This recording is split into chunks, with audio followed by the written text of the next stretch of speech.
Follow along as I make this adorable reindeer envelope pillow cover. A little while ago, I saw this pillow cover on the Chennile-it website, and I thought, hey, I have some of that brown Chennile-it. I could probably make this. So I cut 2 back pieces that are 18 by 22 and 2 front pieces that are 18-inch squares. The front pieces I sandwiched together with some leftover batting in between. We're going to be folding the back pieces in half, so you need to cut your batting 18 by 11, and you'll need 2 pieces of those. Then you'll just fold it in half so that your pieces are 18 by 11, and you'll have 2 of those back pieces to quilt. Along the folded edge, I just did a simple little line so it would act like a hem, and then I did some simple quilting on the back.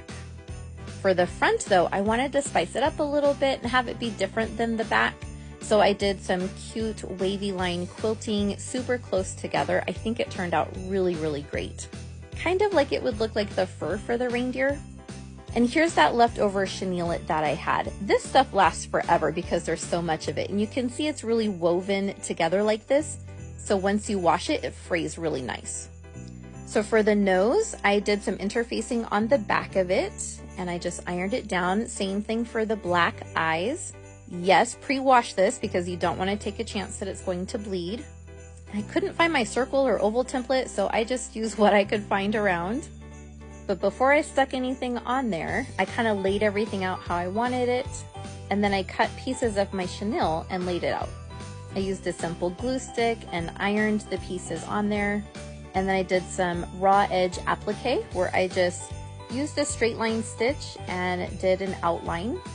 But for the Chennile-it, don't do an outline, just sew one line down the middle. That way it's going to be able to fray up when you wash it. Look how cute this is turning out. I'm absolutely in love. But we need to do the edge. So I positioned the edge of my Chennile-it about 3/8 or a half an inch away from the edge of the pillow. That gives me plenty of room when we go to sew all of our pieces together that I don't sew the Chennile-it into the seam. So then we lay our back pieces on, making sure that that hemmed edge goes in the center for both of them. That's the little envelope where you're going to put your pillow form in. So I'm going to pin or clip, and then I'm going to sew all around all 4 edges. Clip your corners real nice. Don't cut into your seam. And then we turn the pillow cover inside out.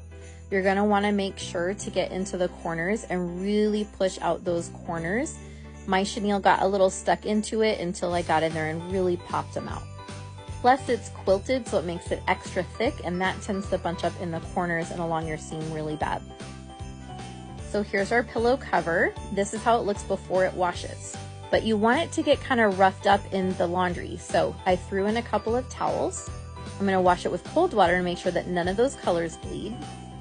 And here's how it looks after. This is that great quilting crinkle that I really love. But you can see how it's already starting to shred some of the Chennile-it. Now it doesn't usually get the way I want it, so sometimes I get an old toothbrush and I'll rub it on there, but my favorite technique, definitely the seam ripper. Okay, now do not rip your Chennile-it. Just use the tip of it to kind of pick it apart, and you can see the great before and after there. Or you can even just use your fingers to pick it apart. But yeah, there you go. That's our finished envelope pillow cover.